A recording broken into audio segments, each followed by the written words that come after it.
நம்மளோட Kerala style recipe பார்க்கிற அனைவருக்கும் வணக்கம். இன்றைக்கி ஒரு சூப்பரான சிக்கன் கறி எப்படி செய்யலான்னு பார்க்கலாம். வாங்க வீடியோவுக்கு போகலாம். இப்போது சட்டி சூடாகிருக்கு, எண்ணெய் ஊற்றிக்கலாம். நான் சன்ஃப்ளவர் ஆயில் சேர்த்துருக்கேன். கொஞ்சம் அதிகமாக தான் எண்ணெய் ஊற்றணும். வெங்காயம் கொஞ்சம் அதிகமாக இருக்கிறனால 1/2 கிலோ வெங்காயம் அரிஞ்சு வச்சுருக்கேன். அது வதங்குறதுனால எண்ணெய் கொஞ்சம் அதிகமாக தான் ஊற்றணும். இப்போது 1/2 கிலோ பெரிய வெங்காயம் பாருங்கள், இந்த மாதிரி நீள்வாக்கில் கட் பண்ணி சேர்த்துக்கலாம்.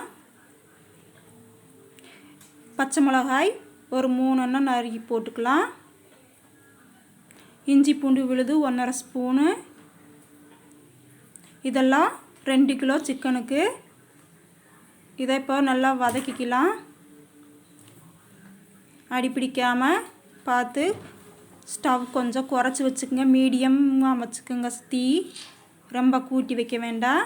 பாருங்கள், இப்போ கொஞ்சம் நல்லா வதங்கி வந்திருக்கு. நீ கொஞ்சம் கூடி வதங்கணும். இப்போது தக்காளி சேர்த்துக்கலாம். தக்காளி ஒரு 2 எண்ணம் சேர்த்துருக்கேன். இது கொஞ்சம் வதக்கிக்கலாம். ரொம்ப வதக்க வேண்டாம், கொஞ்சம் வதங்கினா போதும். இப்போது இந்த அளவுக்கு வதங்கின உடனே மிளகாய் பொடி 2 ஸ்பூன் சேர்த்துக்கிறேன். மல்லிப்பொடி 2 ஸ்பூனு. மஞ்சப்பொடி 1/4 ஸ்பூன் சேர்த்துருக்கேன். இதெல்லாம் சேர்த்து வதக்கிக்கலாம். பச்சை மணம் போகட்டும். இந்த மாதிரி சுருளை வதக்கிக்கிறணும். அடுத்ததாக சிக்கன் சேர்த்துக்கலாம். சிக்கன் பார்த்திங்கன்னா 2 கிலோ சிக்கன் எடுத்திருக்கேன்.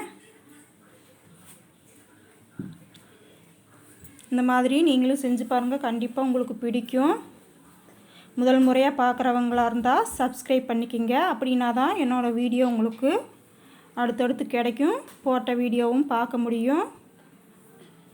சப்ஸ்கிரைப்னு உங்கள் ஃபோனில் எழுதியிருக்கும், அதை தொட்டு கொடுங்க. உடனே சின்னதாக ஒரு பெல் பட்டன் காமிக்கும், அதையும் தொட்டு கொடுங்க. அப்படின்னா தான் நான் போடுற வீடியோ உங்களுக்கு கிடைக்கும். இப்போது இதெல்லாம் சேர்த்து நல்லா மிக்ஸ் பண்ணிக்கலாம். மிக்ஸ் பண்ணிவிட்டு ஒரு 5 நிமிஷம் அடைச்சி வச்சிடலாம். 5 நிமிஷத்துக்கு அப்புறமா திரும்பவும் திறந்து பார்க்கலாம். ஒரு கிளறி விட்டுட்டு திரும்பவும் அடைச்சி வைக்கணும். உப்பு சேர்த்துக்கலாம். உப்பு சேர்த்து நல்லா கிளறி விட்டுக்கலாம்.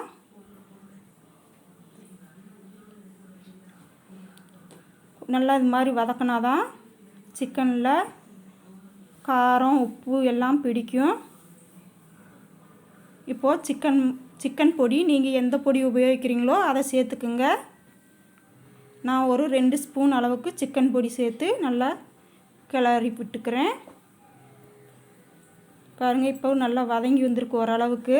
இனியும் நல்லா வதங்க வேண்டியது இருக்குது. அடிப்பிடிக்காமல் தீ கொஞ்சம் குறைச்சி அட்ஜஸ்ட் பண்ணி வச்சுக்கணும். இப்போது அடைச்சி வச்சிடலாம்.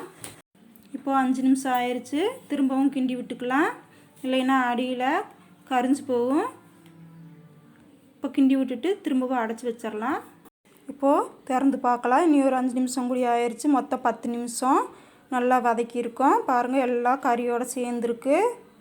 சிக்கனோட நல்லாவே உப்பு காரமெல்லாம் பிடிச்சிருக்கும். இப்போ தேங்காய் பால் முதல் பால் 2ஆம் பால் எடுத்து வச்சுருக்கோம் இல்லைங்களா. இப்போது 2ஆம் பால் இப்போது ஃபஸ்ட்டாக சேர்த்துக்கலாம். 2ஆம் பால் சேர்த்து கொஞ்சம் நேரம் வேக விடணும். தேவையான அளவுக்கு சுடுதண்ணி ஊற்றிக்கலாம். பக்கத்துலேயே சுடுதண்ணி வச்சுருக்கணும் அடுப்பில். அந்த சுடுதண்ணி ஊற்றினா தான் கொஞ்சம் கூடி வேகமாக வேகும். உங்களுக்கு எந்த அளவுக்கு திக்னஸ் வேணுமோ அந்த அளவுக்கு தண்ணி ஊற்றிக்கிங்க. இப்போ நல்லா கிளறி கொடுக்கலாம்.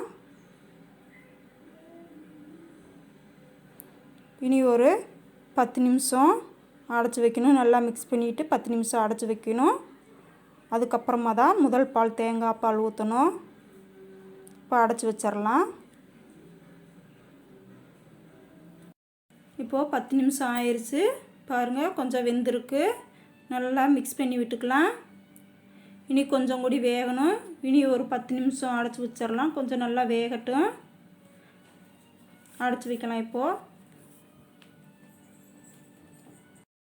இப்போது 10 நிமிஷம் ஆயிடுச்சு. ஆக மொத்தம் 20 நிமிஷம் நல்லா வெந்திருக்கு. இப்போ முதல் பால் தேங்காய் பால் ஊற்றியாச்சு. இந்த மாதிரி டயத்தில் தான் முதல் பால் தேங்காய் பால் ஊற்றணும். இப்போ குறுமிளகு பொடி நுணுக்கி வச்சது போட்டுக்கலாம். மல்லி இலை, புதினா எல்லாம் இப்போ போட்டுக்கலாம். போட்டு தேங்காய் பால் ஊற்றினோடனே ஒரு 5 நிமிஷம் மாத்திரம் வேக விட்டால் போதும். ரொம்ப நேரம் முதல் பால் ஊற்றினோடனே ரொம்ப நேரம் வேக விடக்கூடாது. எல்லாம் சேர்த்து மிக்ஸ் பண்ணிக்கலாம். ஒரு 5 நிமிஷம் மட்டும் கொதிக்க வச்சா போதும்.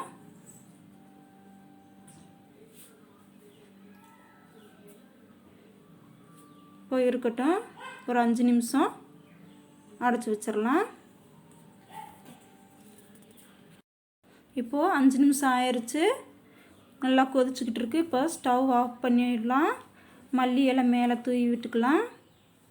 பாருங்கள், ரொம்பவே சூப்பரான சிக்கன் கறி ரெடி ஆயிடுச்சு. இந்த மாதிரி நீங்களும் செஞ்சு பாருங்கள். அடுத்த ஒரு நல்ல ரெசிபியோடு மீண்டும் சந்திக்கலாம்.